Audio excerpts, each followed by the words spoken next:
स्वागत है हमारे चैनल पे। तो आज की इस वीडियो में हम लोग जानेंगे दोस्तों, हमने शुरू किया था नोबेल पुरस्कार। तो देखिए, नोबेल पुरस्कार के जो फाउंडर हैं, जो हु वाज अल्फ्रेड नोबेल, तो अल्फ्रेड नोबेल हैं, उनकी कहानी के बारे में जानते हैं आज की इस वीडियो में कि उन्होंने किस प्रकार से स्ट्रगल किया और डायनामाइट बम का आविष्कार किया, जिनसे उन्होंने स्टार्ट किया था नोबेल पीस प्राइज, यानी नोबेल पुरस्कार को कैसे इन्होंने स्टार्ट किया था, इसकी जर्नी क्या थी।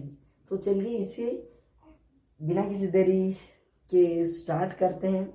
तो देखिए, मैंने बता दिया था कि नोबेल पुरस्कार क्या है और नोबेल पुरस्कार क्यों दिया जाता है, कब दिया जाता है, कितने क्षेत्रों में दिया जाता है, इससे बता दिया था।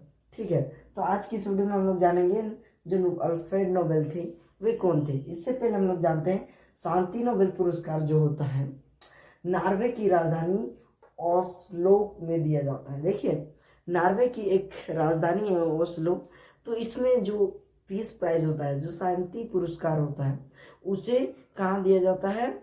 नॉर्वे के ओस्लो राजधानी में। ठीक है, नॉर्वे की ओस्लो राजधानी में। बाकी जितने भी पुरस्कार हैं, जितने भी हैं फिजिक्स से लेकर जितने भी हैं जो शांति के बाद आते हैं, तो वो कहाँ दिए जाते हैं? स्वीडन की राजधानी का स्टॉकहोम में। तो जितने भी हैं वो स्वीडन में ही दिए जाते हैं। बस शांति पुरस्कार कहाँ दिया जाता है? नॉर्वे की राजधानी ओस्लो में। तो देखिए, इतना हो गया। तो अब हम लोग जानते हैं कि हु वाज अल्फ्रेड नोबेल। तो आपने अल्फ्रेड नोबेल का नाम ज़रूर सुना होगा, जिन्होंने डायनामाइट बम का आविष्कार किया था। लेकिन क्या आपने इसकी जर्नी सुनी है कि इन्होंने कितना स्ट्रगल किया, कितनी इनकी जो लाइफ थी कितनी स्ट्रगल वाली थी, जिनसे इन्होंने डायनामाइट बम की आविष्कार किया। तो चलिए इसकी जो स्टोरी है इसके बारे में हम लोग जानते हैं।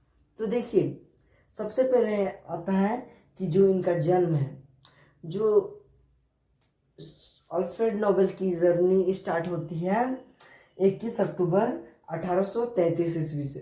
तो इनका जन्म हुआ था 21 अक्टूबर 1833 ईस्वी में, स्वीडन में हुआ था। ठीक है, स्वीडन नामक देश में हुआ था।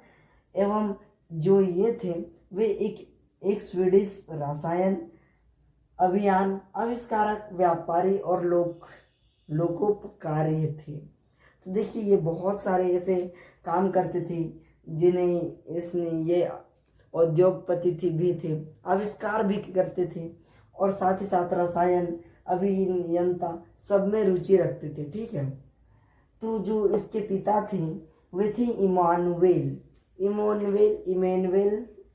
इनके पिता का नाम था। तो देखिए, इमैनुएल जो थे इनके पिता, तो उनके 8 बच्चे थे। ठीक है, तो 8 बच्चों में ये भी कौन थे? अल्फ्रेड नोबेल भी इनमें शामिल थे। ठीक है, तो पिता एक स्वीडिश इंजीनियर थे।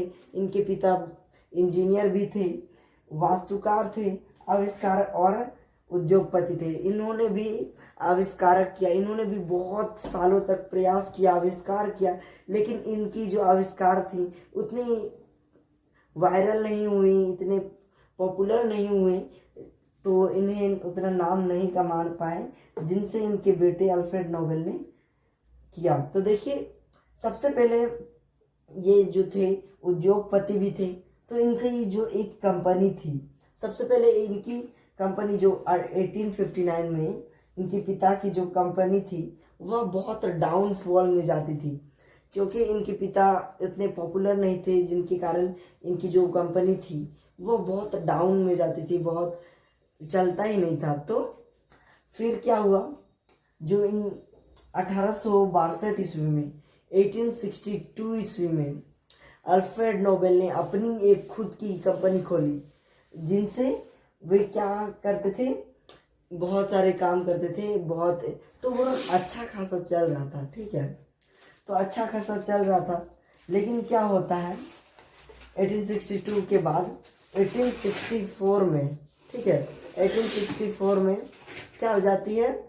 आग लग जाती है। जो इनकी कंपनी थी वह क्या हो जाती है? आग लग जाने के कारण इनकी जो कंपनी थी वह पूरा तहस नहस हो जाती है, जिनके कारण ये इनके जो छोटे भाई थे, जो अल्फ्रेड नोबेल के जो छोटे भाई थे, वे मजदूरी करते थे, तो उनकी भी मृत्यु हो जाती है।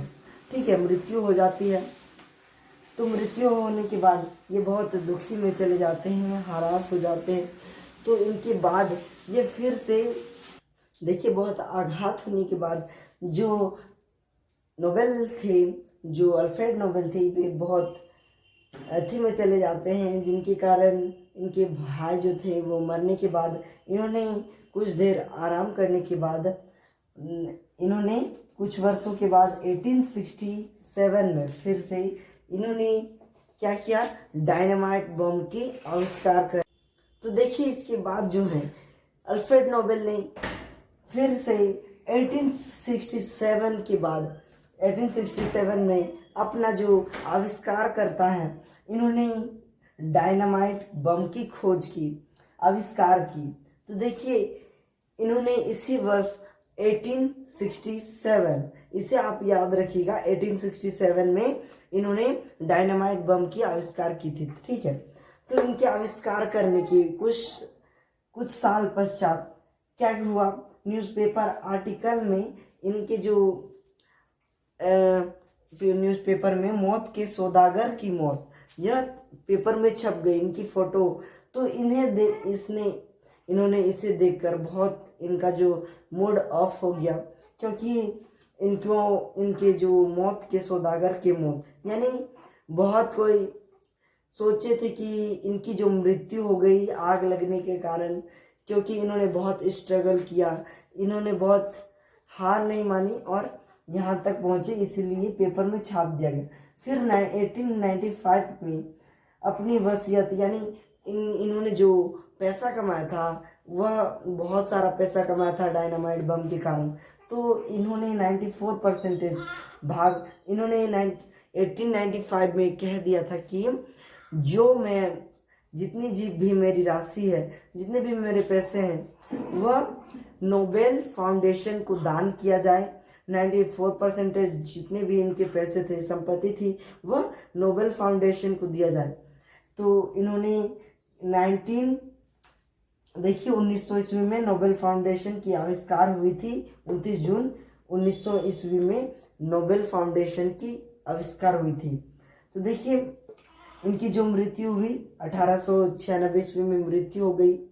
तो इन्होंने कहा था कि जब भी मैं मर जाने के बाद आप क्या करिएगा कि जो भी इस क्षेत्रों में 6 क्षेत्रों में जो भी अच्छे काम करेंगे, जो भी अच्छे कार्य करेंगे, उनको हमारी तरफ से नोबेल पुरस्कार और कुछ राशि दी जाएगी। तो ठीक है, यह कहते ही फिर क्या हुआ, 1896 में इनकी मृत्यु हो गई। फिर 1900 ईस्वी में नोबेल फाउंडेशन की शुरुआत होती है और इसी से 1901 ईस्वी से 5 क्षेत्रों में दिया जाने लगा। उसके बाद 1968 में फिर एक को जोड़ा गया, जिसका नाम था इकोनॉमिक्स, अर्थशास्त्र। इसे आप ज़रूर याद रखिएगा। ठीक है, तो यही थी नोबेल की कहानी, अल्फ्रेड नोबेल की, जिन्होंने बहुत स्ट्रगल किया नोबेल प्राइज़ के लिए और डायनामाइट बम की आविष्कार की। तो यह जानकारी आपको कैसी लगी? अगर अच्छा लगा होगा तो प्लीज़ हमारे चैनल को कर दीजिएगा सब्सक्राइब और लाइक करना मत भूलिएगा। तो मिलते हैं किसी ऐसे ही मज़ेदार टॉपिक के साथ, तब तक के लिए जय हिंद दोस्तों।